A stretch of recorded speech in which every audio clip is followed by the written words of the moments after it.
Hello friends, स्वागत है एक बार फिर से नए वीडियो में। पति और पत्नी करीब 13 दिन तक शिमला और मनाली की सैर करते हैं, इधर उधर घूमते हैं। उसके बाद जब वापस लौट कर आते हैं तो महिला अपने मायके चली जाती है, क्योंकि 5 साल की जो इसकी बेटी होती है वो उसकी माँ के पास थी। माँ पूछने लगती है कि बेटा दामाद दिखाई नहीं दे रहे, ना ही उनसे बातचीत हो पा रही है और लगभग 13 दिन से तो बातचीत हो ही नहीं पाई, कहाँ है।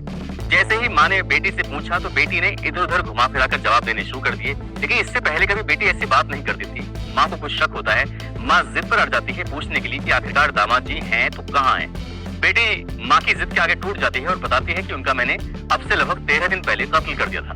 जैसे ही माँ ने ये बात सुनी, माँ के पैर तले जमीन खिसक जाती है, सोचने पर मजबूर हो जाती है। वो अपने पति से बताती है कि तुम्हारी बेटी कुछ इस तरह की बातें कर रही है, मुझे तो यकीन नहीं हो रहा है। अब बाप भी अपनी बेटी से पूछता है तो जो बेटी ने अपनी माँ को बताया था वही सब कुछ अपने बाप को बता दिया। मुस्कान और साहिल के शिमला से लौटने के बाद हत्या का पता चला। उनके मकान मालिक ने घर खाली करने के लिए मजदूर भेजे थे। जब उनसे भारी ड्रम के बारे में पूछा गया तो मुस्कान ने कहा कि उसमें कबाड़ भरा हुआ है और वह अपने माता पिता के घर चली गई। लेकिन बदबू आने पर उन्हें शक हुआ कि कुछ गड़बड़ है और उन्होंने पुलिस को फोन किया। मुस्कान ने अपनी मां के सामने अपराध स्वीकार कर लिया, जिसके बाद मां ने पुलिस को इसकी सूचना दी।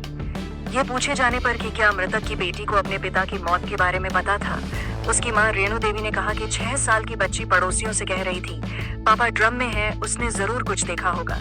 हालांकि पुलिस ने इस दावे को खारिज करते हुए कहा कि हो सकता है कि लड़की को इस भयावह घटना के प्रकाश में आने के बाद इसकी जानकारी हुई हो। सौरभ राजपूत का शव, जिसे टुकड़ों में काटकर सीमेंट से भरे ड्रम में बंद कर दिया गया था, पोस्टमार्टम के बाद मेरठ के इंदिरा नगर इलाके में उसके घर लाया गया।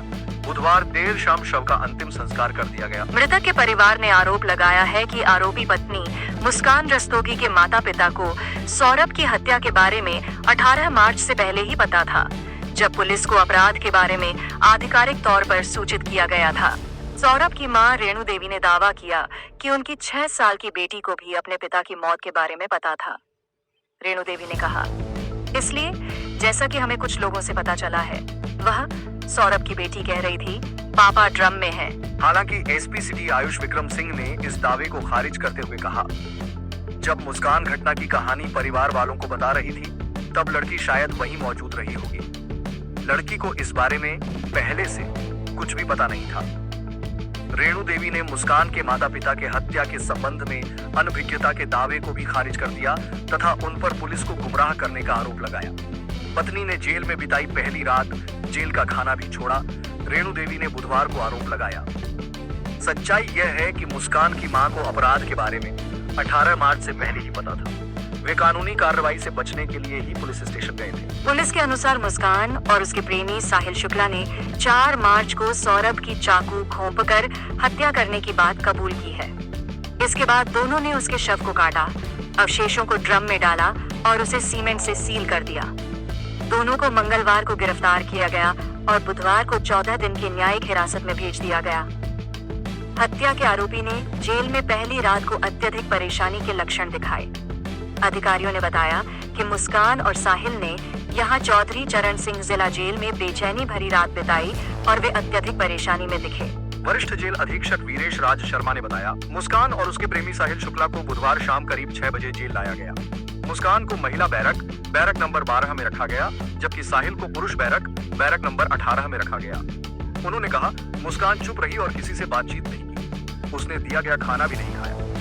जेल सूत्रों ने बताया कि मुस्कान रात भर रोती रही, लेकिन जेल अधीक्षक ने इस पर टिप्पणी करने से इनकार कर दिया। पुलिस सूत्रों के अनुसार मुस्कान 18 मार्च को अपने घर गई और अपने माता पिता को हत्या की जानकारी दी। इसके बाद माता पिता उसे पुलिस के पास ले गए। इसके बाद मामला दर्ज कर शव बरामद किया गया और मुस्कान और साहिल को गिरफ्तार कर लिया गया। एसपी सिटी सिंह ने पुष्टि की कि मुस्कान नवंबर 2023 से सौरभ की हत्या की योजना बना रही थी।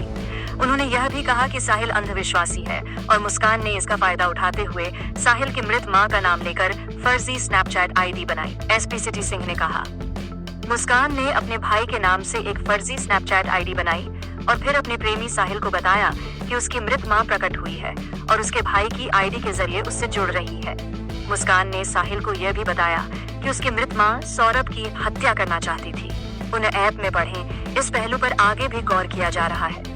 एसपी ने बताया कि मुस्कान ने यह चाल साहिल को यह विश्वास दिलाने के लिए इस्तेमाल की। मुस्कान ने दावा किया कि सौरभ के खाते में 6 लाख रुपए थे। और पैसे जब्त होने के डर से उसने 1 लाख रुपए मुस्कान के खाते में और करीब 1.5 लाख रुपए अपनी मां के खाते में ट्रांसफर कर दिए थे। अधिकारी ने कहा कि उसके दावों की पुष्टि की जा रही है।